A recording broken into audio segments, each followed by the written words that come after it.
Yeah. Yeah. Can you believe they told me that I would never make it? Now we smiling in their faces, smiling in their faces. Kenyon Martin was a better player. I don't think you can put Draymond defensively in any other era to where he'll be an all-defensive player. So this Draymond Green, Kenyon Martin debate, I'm here to put an end to it. So guys, I got a hot take too about this whole Draymond Green situation that y'all probably didn't even think of. So I want y'all to watch these clips and then get into what I got to say. Also want y'all to see what Richard Jefferson had to say and what Paul Pierce had to say. Now, Richard Jefferson did play with Kenyon Martin. He did go to some finals with Kenyon Martin. If anyone knows, he also played with Draymond Green. So if there's anybody whose opinion we should listen to, it's probably his. So without further ado, let's get into the clips. But if you're new to the channel, man, what you waiting for, man? Hit that subscribe and hit the bell so you can get notified when I make a new video. I'm trying to reach 100K subs. Let's get into it. Kenyon Martin was a better player to me. Kenyon Martin was the #1 pick coming out of college after he broke his leg. Kenyon has shown early in his career he could be a main focal point of a team and go to the finals. Okay, this message is to Kenyon and Draymond only. I'm going to talk about both of you guys to you guys. Or first of all, Draymond. Let me talk about Kenyon first. Kenyon was maybe the most elite defender, physically, communication-wise, intensity, all the things. That's who Kenyon was.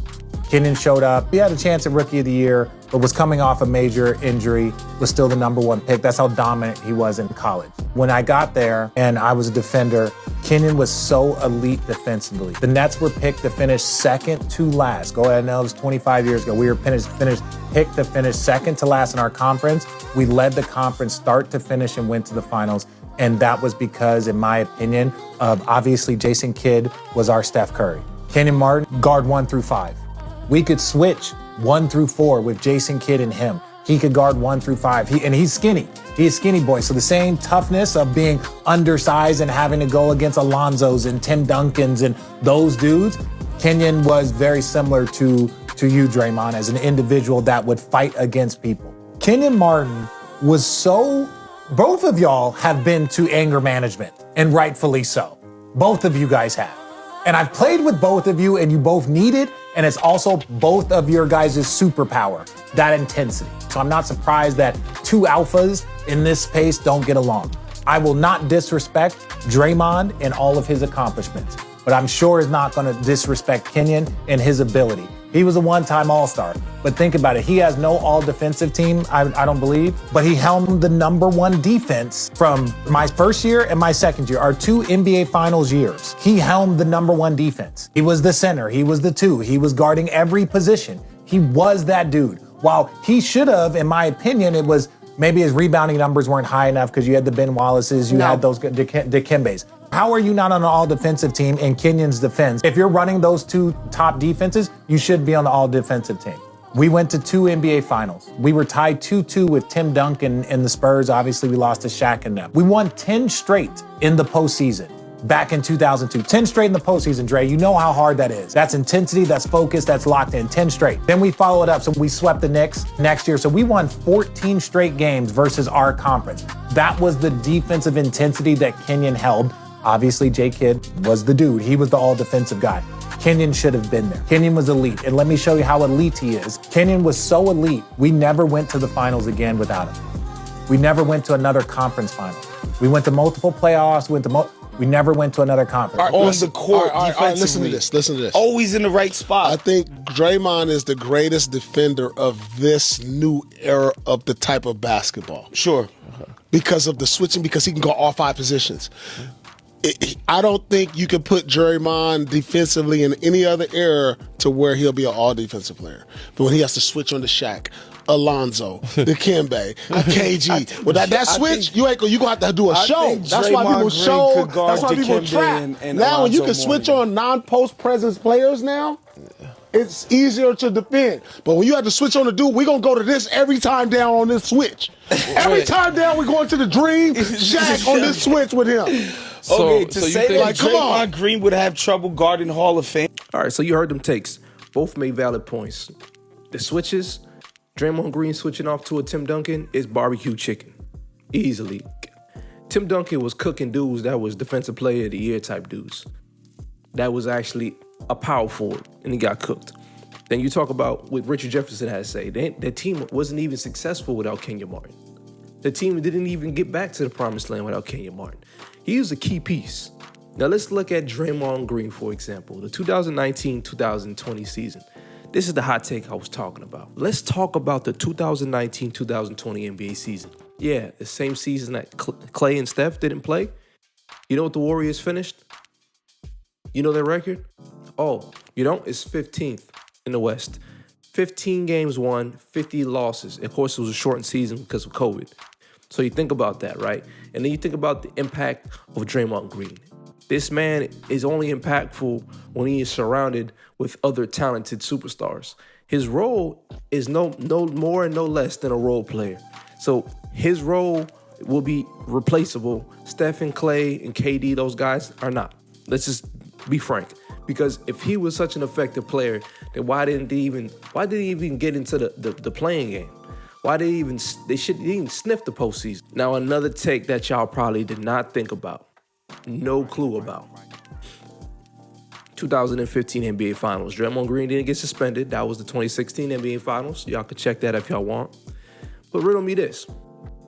Why did we give the Finals MVP to Andre Iguodala again? One might wonder, why did we give the Finals MVP to Andre Iguodala? Well, according to even Google AI, this is what they had to say. While being named Finals MVP, his stats were key to the Warriors' victory, and he also played a crucial role as the primary defender against one LeBron James. Wait a second. So you're sitting there telling me Draymond Green not even the best defender on his team, but y'all think he better than Kenyon Martin when there's a player on the bench is better than him? There was not one player on the bench on those New Jersey Nets teams that were better than Kenyon Martin. Andre Iguodala came off the bench as a sixth man, won Finals MVP because of his defensive capabilities. So if Draymond Green was such a good defender, riddle me this as to why he didn't win Finals MVP. Riddle me that. I need to know. The man not the best on his team as far as defensive capabilities, but y'all sitting there telling me he better than Kenyon because he played his role? Listen, your role can't be that good if when the other guys aren't here, your team isn't winning. That means you are supporting the guys, the ones that are really doing things. You are not the bus driver, you are a bus rider. And Kenyon Martin was a bus driver. He was an option 1, option 2 player on a finals run 2 years in a row. Came up short against better teams, all-time great teams at that, in the San Antonio Spurs and the Lakers, 2 dynasties. So when you talk about basketball and you talk about what Paul Pierce had to say about switching, Draymond Green is not getting away with what he can do in the past eras, 90s, 80s, 2000s. You couldn't be an undersized unless you were a real dog. Even Ben Wallace was undersized, but he was still 6'9". From what I've heard, Draymond is only 6'6". He's not a big guy. You know, he's an undersized power forward. And not only is he undersized, but he's not really bringing anything on the offensive end besides facilitating. And he can't facilitate an offense without big pieces like superstar, all-time great pieces.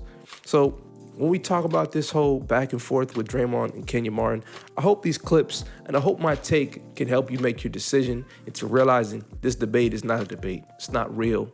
Kenyon Martin will always be a better basketball player. And even when Kenyon Martin was hurt, he's a better basketball player. And if you haven't watched Kenyon Martin play, which I feel like a lot of people who are saying Kenyon Martin isn't better, they went around to watch.